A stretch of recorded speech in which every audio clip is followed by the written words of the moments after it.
Hello, Kevin Furman.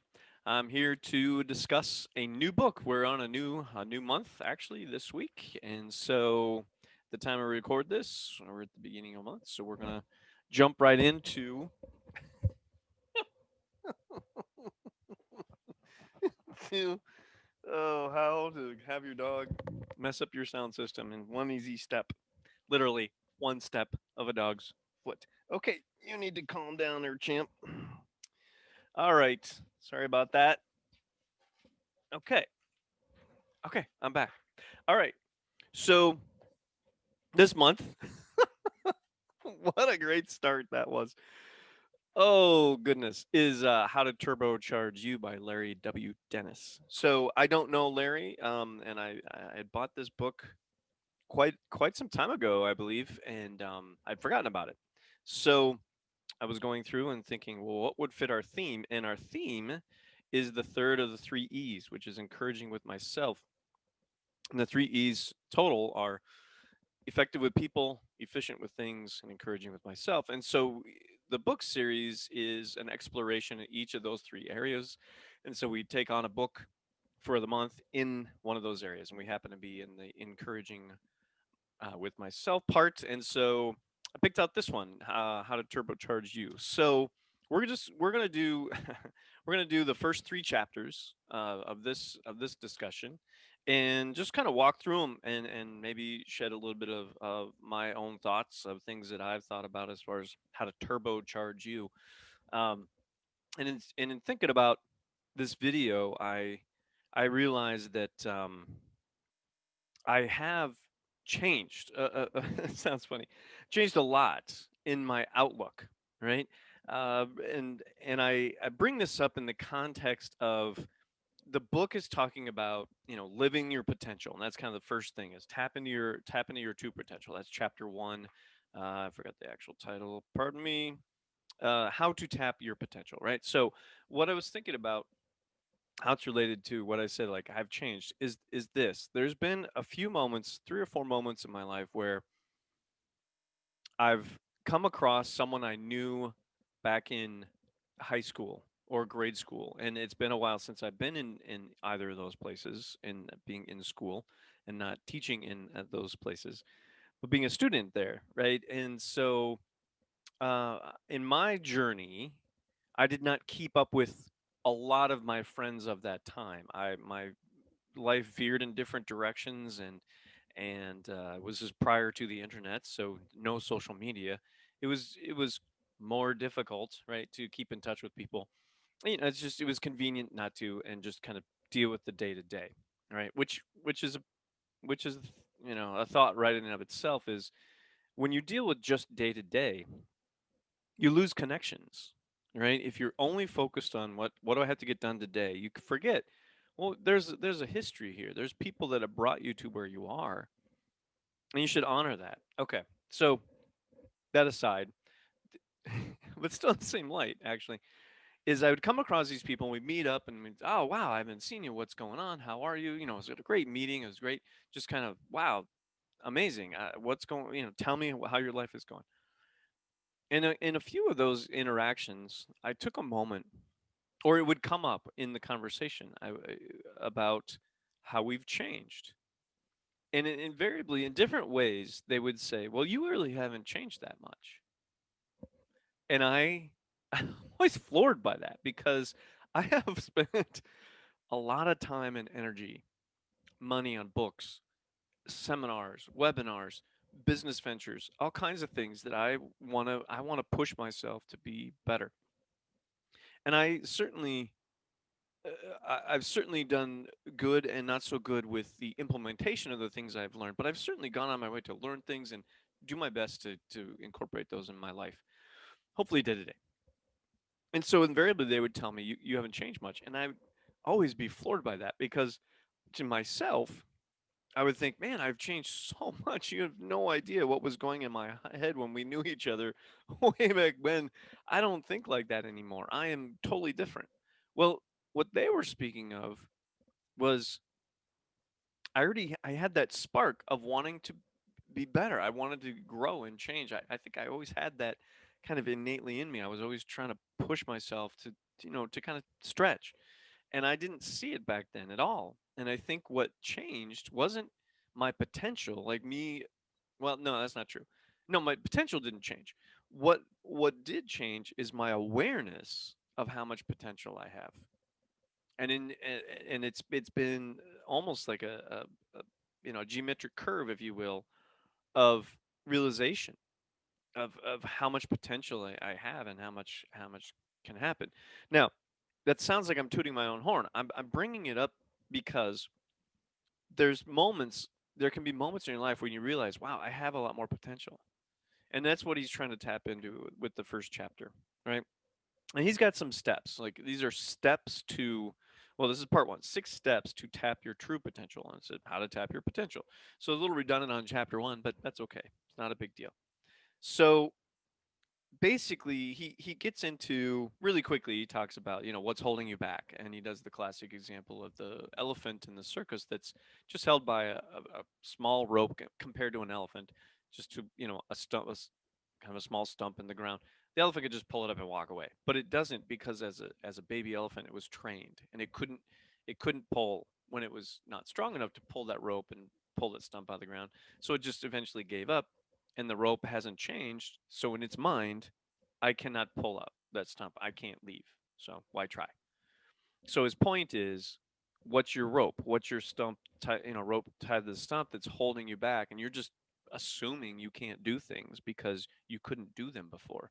Well, what if you have changed? What if your mindset has changed? That's my point. Is my mindset has changed drastically since I was a teenager. And I hope it has for many of you that aren't teenagers anymore, because as teenagers, our brains actually physically are not developed fully. And so we don't know our potential until after that moment, right? In time, so to speak. Okay, so he just talks about like just that is holding you back, and then he talks about another experience he had with riding a motorcycle, and it was a different model he was used to, and he was driving around for a while, and he realized, oh my, I'm in the wrong gear, and he shifted down, and there was a lot more power, and he was like, wow, man, what is that's the analogy he wants to use, is the turbocharged things come mostly from cars and motorcycles in the book, of how do you make a car be turbocharged, and it was a specific thing about that. I'm not going to get into it, it's not that important. Just that you can turbocharge a car just by a simple change in the way you use the exhaust or the actual motor or whatever. There's different ways to do it, but he says, like, it's simple. It's just it's like this little tweak, and then boom, you get all this extra energy and all this force out of it. So he's saying, well, what about you? What if we made this tiny tweak and boom, you had all kinds of stuff? So that's what he's trying to get to. So one of the first things he brings up, which I think is interesting, the way he does it, is he says, look, think about somebody that has a bunch of potential, but isn't, you know, it sounds like a judgment, but like isn't really living up to their potential. They're just, they give excuses. It's not like you're judging what they should do, but they say they want X, and but they give excuses all the time, or they stop short of doing it. Right? And they say, okay, well, write down that person, and what is it about them, right? Um, that you see it holding them back, and then you say, then he has you write down, well, what if you were going to talk to this person about that potential, and what would you actually say to them to get them to realize that potential? It's a great question, and it's different for every person, right? So, and he's not trying to get into like, well, how do you talk to them? Here's his point actually. He's like, well, what if that person thought of you? What would that person say to you about your potential? I think it's a cool little twist on it. Um, so that's it. Is what would, if you were the person others saw as having potential that you weren't living up to? What would they say to you? And you can imagine that, right? You can kind of think through that yourself. Um, lots of people stop growing. They get out of college, right? They're like, oh, I'm not reading any more books. I've heard people say that. I've read people that have said that. I've heard people actually say that. Not many, but a few. And I always am a little taken aback by that, because there's an old saying. I don't remember who. I apologize, but those that can read but don't are no better off than those who can't read. So read. Um, if you want to be a leader, if you want to change your life, start reading things that are going to help you do that, right? And there you can read things that are unimportant and just for fun or whatever, entertainment, whatever. But if you if you are committed to tapping into that potential, reading is a big ticket. All right. So anyway, that's sort of preaching to the choir since this is the book of the month. All right. So then he gets into then he gets in, thinking about, well, you know you could say, well, I do have potential, like this nebulous thing. Then he gets in, like, well, hold on a second. So what could you do, right? What are your opportunities? And he starts with this one to kind of get people in the right mindset is, well, do you want to raise? If you have a job, right, do you want to raise? Well, yeah, of course I want to raise. Okay, well, what are you doing to earn that raise? And this is where there's some differentiation. I've read this multiple times over many years that there are people, I mean, there's kind of two types of people when you're thinking about wanting a raise. There are people who say, well, I have bills and I've got people that are depending on me. I got a family. I got so I need the raise. I deserve it. I work hard. You should give me a raise because I need it. Right? There's that camp. And there's the other camp, which is, yeah, I have these needs, but I need to earn that raise, right? So I'm going to do more work so that they'll recognize that I'm committed and will give me the raise because of the extra work I am doing. Not because I need it, but because I earn it, because I work hard and give more service, which is a tip into the whole thing of abundance, by the way, which is not part of this book, but but it is. It's a key thing in the whole getting a raise or making more money, right? Which is a thing about potential, right? Potential is, I'm not making enough money. Okay, give more service, give more than you're worth, right? Which brings up that first mindset. Oh, why would I do that? That's silly. Why would I give more than they pay me? Stupid people do that. No, actually, rich people do that. And I don't mean money only, right? People that are rich give more of themselves than they receive. And they figure out that when you give something like your talents and your time, time's a bad example, but talents and knowledge and service, right? The more you give, more things come back to you. Now, time, when you spend your time, you can't get more time back. That's why that's a bad one to give as an example. But that's part of the equation is you give of your time and talents and energy and service and things you reap in abundance back, right? And in some ways, I have lived this, and there's times when I haven't. I've felt like I've given, and when I think back, it was more of a I need to give so that I'll get. That's not really how it works. You give to be of service. You give to do your best, and things will work out. God will provide. That's one way of thinking, right? And if you're not a believer in God, the universe, if you wish. Okay, so he's talking about. He starts with the whole raise thing, and he says, "Well, look, that's an opportunity. If you look at it from that second mindset, it's an opportunity to show your value." And then he says, great, well, what other opportunities are there? Start writing them down. So, write down some things. What's opportunity in different areas in your life? Start pinpointing what are those opportunities and what are things you can start working for. All right. Which then gets into, be prepared for those. Be ready for things that come up. Be prepared. It does about rehearsing and practicing that idea. And then when the opportunity comes, go for it. Perform. Make it happen. All right. Don't give excuses. Yeah, I've done that. I've certainly done that, given excuses. Yeah, that's not a way to make things happen, right? Um, so then, which that brings up the whole change thing. So he moves pretty quick through he's moving very, very, very quickly through some ideas here. So when you get an opportunity, right, that's going to be a change. You're going to have to change something to capitalize on that opportunity. You can't just be status quo and expect the opportunity just to change you. You've got to change to meet that opportunity. Now, it could be a slight change, could be a major change, but change is part of it. So, unfortunately, the human condition is change is bad. And I think that comes from, when we were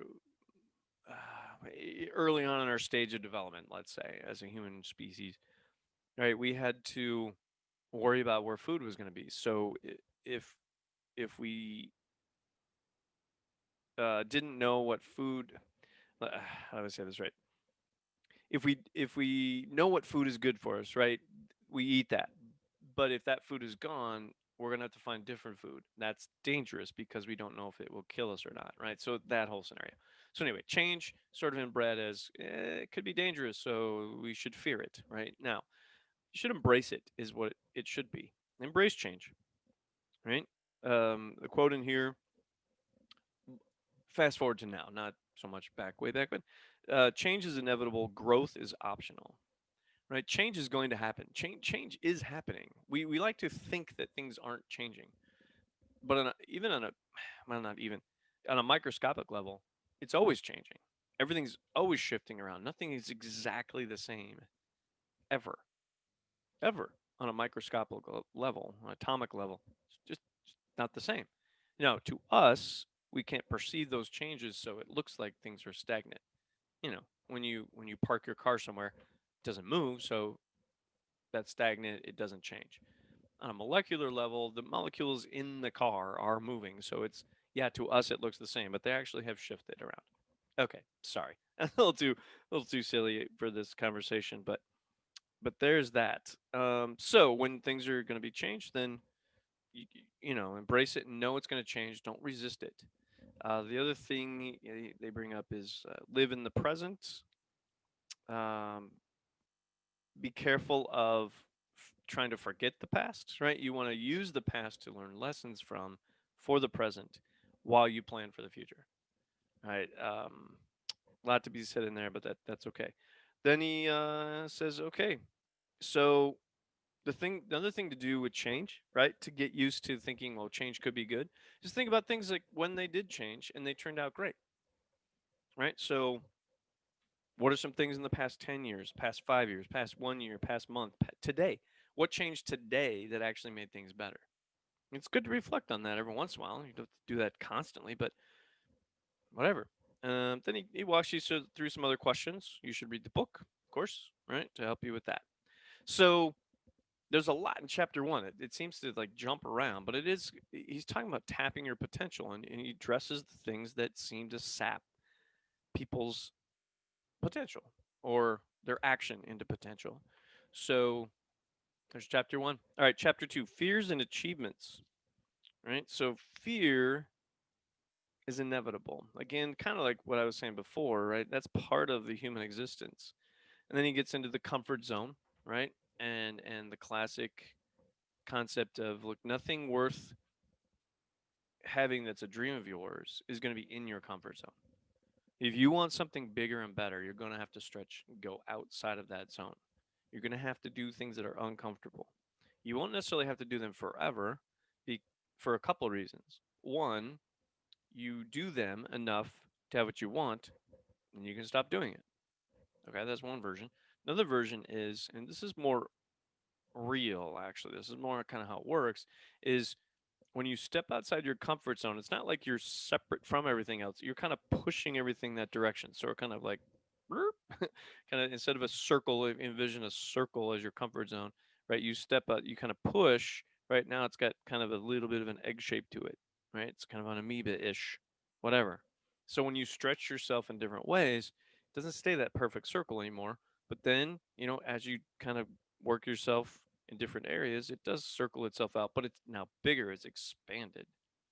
Okay. So being outside your comfort zone gets you comfortable with more things, gets you more familiar with things, and then things are less scary, change is less scary, and you can keep going.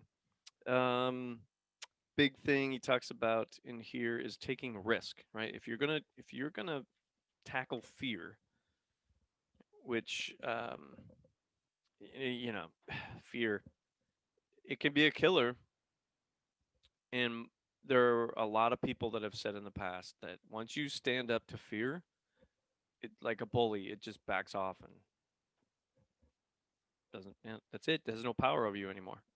So if you do the thing that you fear, fear will certainly die. I think it's Emerson, somewhere along those lines.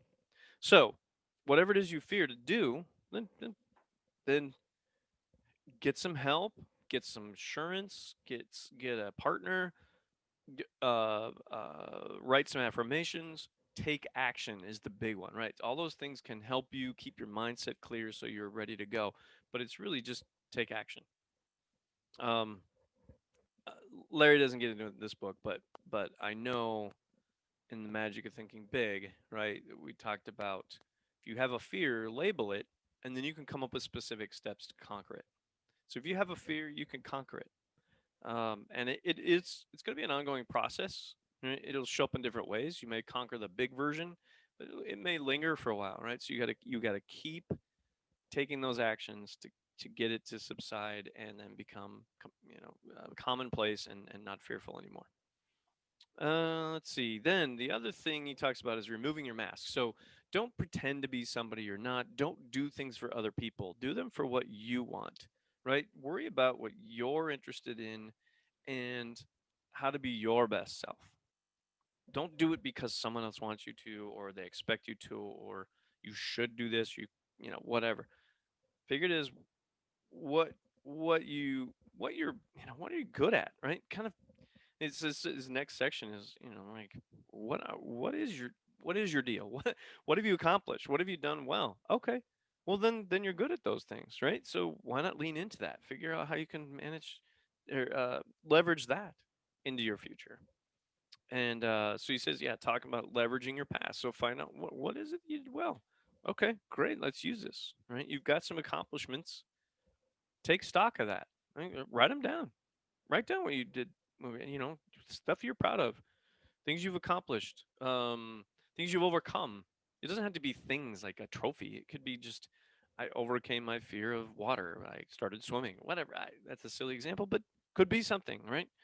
Um, so and he even talks about like every day there's stuff that you succeed at. So it doesn't have to, again, doesn't have to be monumental. Just things you succeed at. Yeah. Hey, I was really good at talking to somebody new. I met somebody new and it wasn't a big deal. Right? I used to be very afraid of talking to people. Or could something as silly as that, right? Which isn't silly if you're scared of talking to people. I used to be. All right, so now he says, look, here's the deal. At the end of the chapter, he goes like, look, write down your biggest accomplishments. Don't worry about the rest of the book. Just write them down. He says, write down your top 9 and in different areas: your career, finances, family life, academics, physically, socially, whatever. Right? Different areas of life. Write down your 9 top delios, and then what strengths did you acquire from those? Because everyone has overcome certain things, and you have learned. Hopefully, right? You've learned something, but you have learned something from those accomplishments. You overcame something which gave you strength in a certain area. Okay, identify those? That's you. That's part of your makeup. That's part of your journey here. It's important. It's very important. It's important for you to know that. You don't have to tout it to everybody, but just so you know, I can handle myself. These are areas I got this. Okay, great. So that's how chapter 2 works. Chapter 3, dreams and aspirations. Now, this is the one I'm probably gonna. Okay, so the biggest thing is at the beginning of the chapter. I'm gonna address later, actually. Okay, so I'll get back to it. But he talks about communicate, which is my first thing. Is everything is communication, right? So if you're going to deal with dreams and aspirations, communicate that with the right people, with yourself, lots of different things about that. Um, and then he gets into regrets, right? And so he's trying to figure out, look, if you're not sure what your dreams are, maybe write down your regrets. What do you regret doing? That will point to, right, in sort of the backwards way of what's important by what you regret not doing. Okay, well, maybe you should do that thing you didn't do, right? Finish that degree in college, high school, whatever, right? Or start that business, or start saving, or whatever, right? Whatever it is that you regret not doing, Start doing it. Most things are pretty forgiving. Most things, not everything, but most things are. So yeah, go for it, right? Um, then he talks about buying the farm, which I think he's talking about just dive in, right? If you want to do something, do it. Right? Don't hem and haw about it, whatever. Now, I would tether that with make sure you take into account all the areas of your life, the people it's going to affect. Make sure you talk that through with them, and it's not just I'm going to do my thing, see ya, bye, right? What you do affects people, so you got to take that into account. But it doesn't mean you can't do it. It just means you need to manage those commitments while you take on a new thing. Da, da, da. So then dreams. The big thing about dreams he gets in here is he has the list of John Goddard's. It's a really famous gentleman who, when he was a teenager, wrote this huge list, and most of his life he went through a lot of it. And there's some pretty impressive things on here, really impressive things, and he did most of them.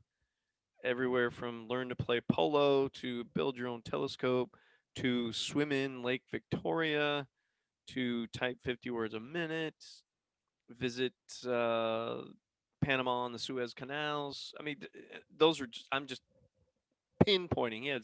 He has many, many, many things. There's 100 and what is it, 50 something? 100 and no, sorry, 126 things that he wrote. Crazy, right? So says, okay, write those down. What are your dreams? Right? And he has 20, just 20.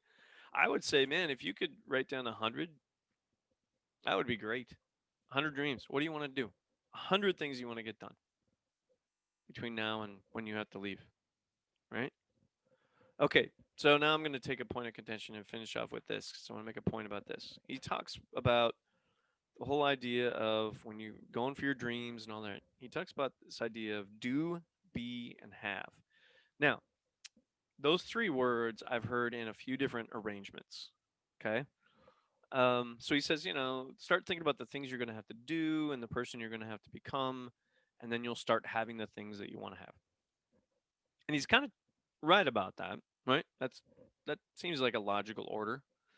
Um, when I first got introduced to these three words, it was kind of explained this way. Whereas most people think about, well, when I have the new job, the new car, a house, wife, whatever, right? When I have that, well, then I'll, start, then I'll be happy, right? Then I'll be happy, fulfilled, whatever. And then I'll do the things I want to do.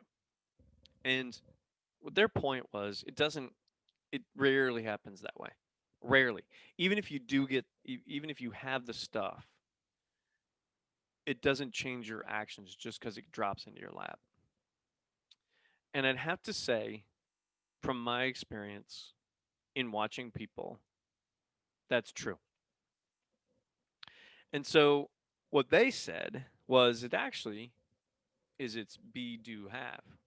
You become the person that you want to become or need to become that will naturally do the things that need to be done so you can have the things you want to have.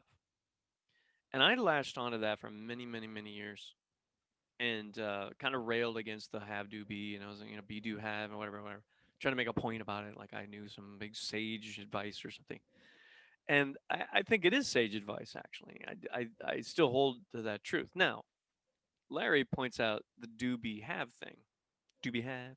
Um, which is an interesting deal. I hadn't put that into the mix for a while, and so it made me rethink the whole be, do, have, do, be, have, do, whatever, right?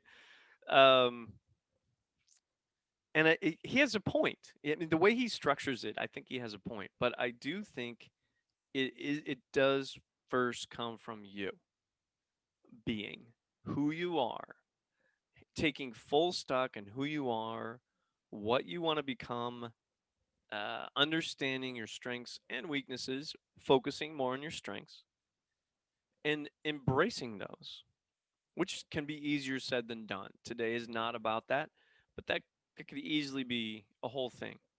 How do you embrace the bad parts of you? Right? It's an interesting thought. So I'll leave it there. You can think about it, and we'll talk about it another day. So I think he has a lot of. I think what Larry said, the do be have version, the way he framed it, I think it's right for what he's doing. I still believe that being comes first. When you become the person and you accept who you are, and you become the person that naturally does the things that need to be done, you'll have the things that that kind of person has. So instead of worrying about what you do and don't have, worry about who you are and what you stand for, what your principles and values are. Those are the things that are going to create more happiness. They're going to create more fulfillment. They're going to create more dreams coming true than just worrying about what you have and you don't have. The have don't have thing is a very I wouldn't say dangerous, but it's wrought with danger. That you can get so caught up in what you don't have that you become envious and jealous and all that, or you get so wrapped up in having all the things that you forget that being someone that people want to be around is also important. So that's why I think B comes first in this whole thing. So no offense to Larry, I think again, I think he framed it right for what his point was. But and when it comes to those three words, I think it's be, do, and then you'll have. All right, with that, I'm going to sign off. Thanks a lot for checking it out. If you have any questions, you can also comment here or email me at kfurman at e3lc.net. And we'll see you next time. Take care. Bye.